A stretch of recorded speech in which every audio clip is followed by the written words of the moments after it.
my name is Mackenzie and welcome to my little corner of the internet. It's the most wonderful time of the year, so today's art journal spread is going to be Christmas themed.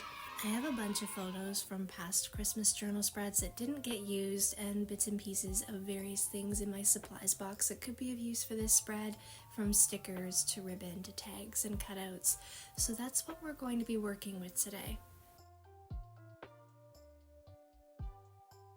I also have stuff like this After 8 hot chocolate package from the hot chocolate I made to drink while I do this, and a Werther's caramel wrapper that I'd like to use somehow. Some people call these things garbage, but I call them craft supplies that can be used to help make some really beautiful things. Get comfy with a warm drink of your own and maybe a snack, and let's get into it. I went into this pretty much blind. I didn't have a plan or anything prepared in my mind as I sometimes do. I had a lot of stuff to work with, but they didn't necessarily mesh well in terms of colors, so it was going to be a bit of a challenge to make things work and build a visually cohesive spread.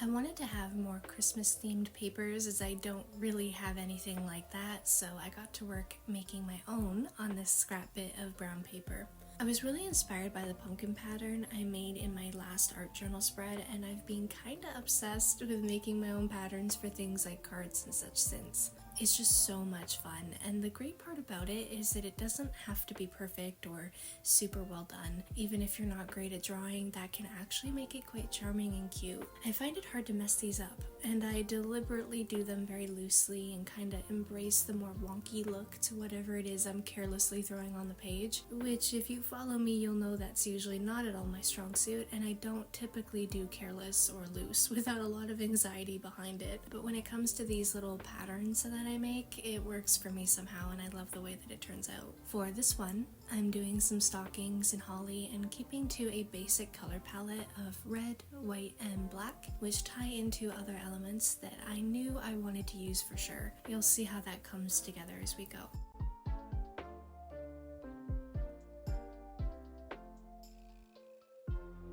Christmas is definitely my favorite holiday.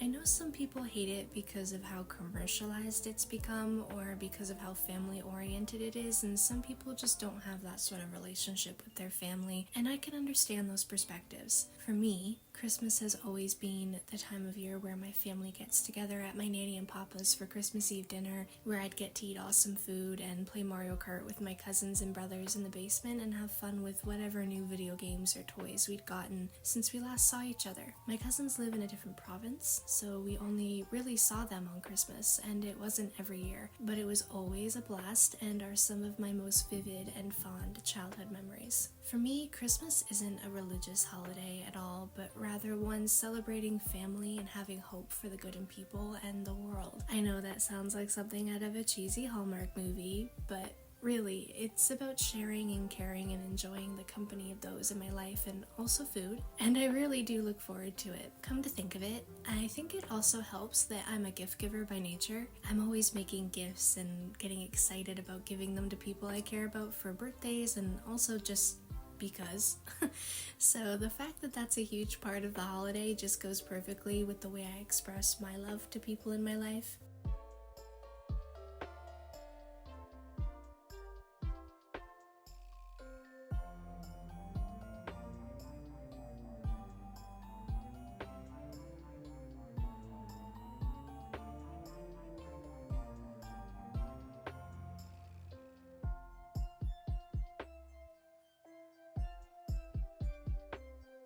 I know I said in my first art journal episode that I was going to try to use up the supplies I already have and not buy any new ones, but I did purchase this pretty Christmas washi tape set from Amazon back in October when I first began planning all of my Christmas gifts and projects, because I don't have any Christmas themed washi and I knew I'd need it for all the crafts I'm doing this month. Yes, you heard that right. I was planning in October. I planned early this year so that I would not have the issue that I have every single year where I'm rushing to get things done before Christmas Eve, but I'm gonna be real with you, I'm rushing to get things done. It still happened, even with all of that prep in advance. Ooh, But anyway, I think the purchase was justified because Christmas comes every year, which means if I don't use it all this year, it will be useful next year, so it won't go to waste. I didn't want to use all of them because that would be too much going on, so I selected just the ones I thought fit the colors I wanted to go for and set aside the rest of them. As much as I love the holiday, it is also a bit of a weird time for me. I get sad that another year is coming to an end, and it's very easy for me to get down in the dumps about the fleeting aspect of time and how old I'm getting and what I didn't accomplish this year or in my life at this point, because I definitely should have done more by now, and how much things have changed and how much I hate change, and feeling anxious and overwhelmed by the fear that I'm not living my life in the best way I could be, and how I could have done things differently in the past, and yada yada yada yada. Like, without fail, every year since probably my teens, this has been how the end of the year is for me in the back of my mind, constantly at odds and battling with the other part of me that is excited for the new year and all the things I want to do when it rolls in, the part of me that feels motivated and hopeful and excited about life, both looking forward to and dreading the new year. It's very weird to be both of those two things at the same time, but I've come to learn that everyone feels this way this time of year. It's a weirdly universal side effect of being human.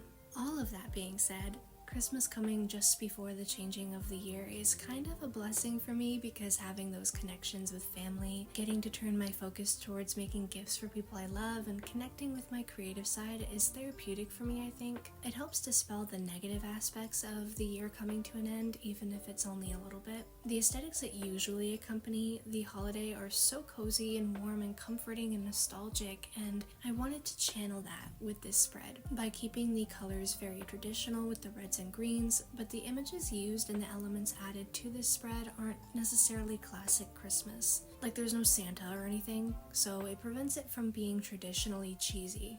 I knew I wanted to paint something here, but I wasn't quite sure what. I ended up going with holly because it's got those Christmas colors and ties into that pattern I made earlier, but doesn't appear in any of the other images I'd selected for this spread, so it won't feel overdone. You'll see what I mean when it's finished. I did sort of the same thing with the Christmas carol I wrote out with my god-awful handwriting. I chose "We Wish You a Merry Christmas" because I wanted the writing to definitely be Christmas-oriented, but not one of the more mainstream common Christmas carols like "Rudolph the Red-Nosed Reindeer" or "Jingle Bells" or "All I Want for Christmas Is You." I know that last one isn't a carol, but it feels like it's officially a traditional Christmas song at this point. Anyway, I thought that "We Wish You a Merry Christmas" was both very Christmas and not overdone, and as I don't care for the religious Christmas songs, it also checked the box of not being one of those, and it also ties a bit into the new year, so it's the one that I went with.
For the images and elements used in the spread, I didn't have a large selection to work with, and none were super traditional images like Santa or reindeer or presents under a tree. That ended up being a good thing though, as I wanted to capture the vibe and feeling of Christmas.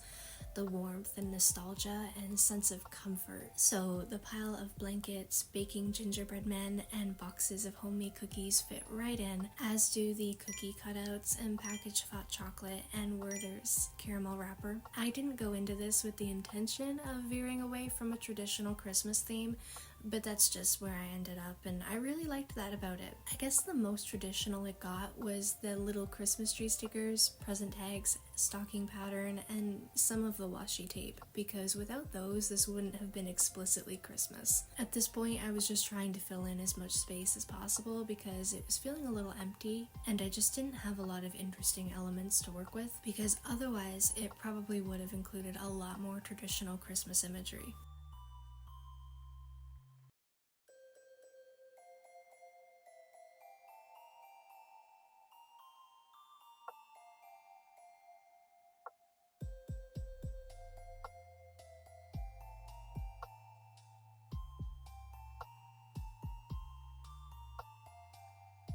I found this super cute little mitten clothes hanger thing my nanny gave me, and if it weren't for the fact that it's not flat enough, I would have included it for sure. I'll definitely have to find another way to use this in my crafts this month. It's just too cute to go to waste.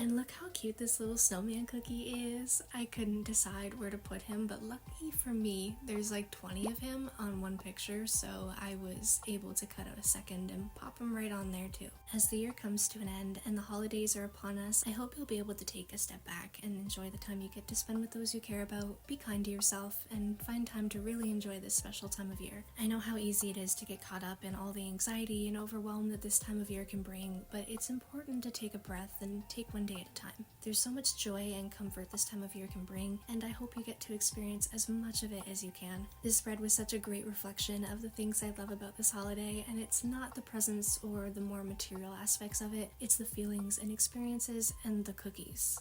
If you enjoyed watching me put this spread together and you haven't watched the other episodes in the series, feel free to check out my art journal With Me playlist here on my channel. Thanks so much for watching, and I'll see you again with another art journal video in the new year.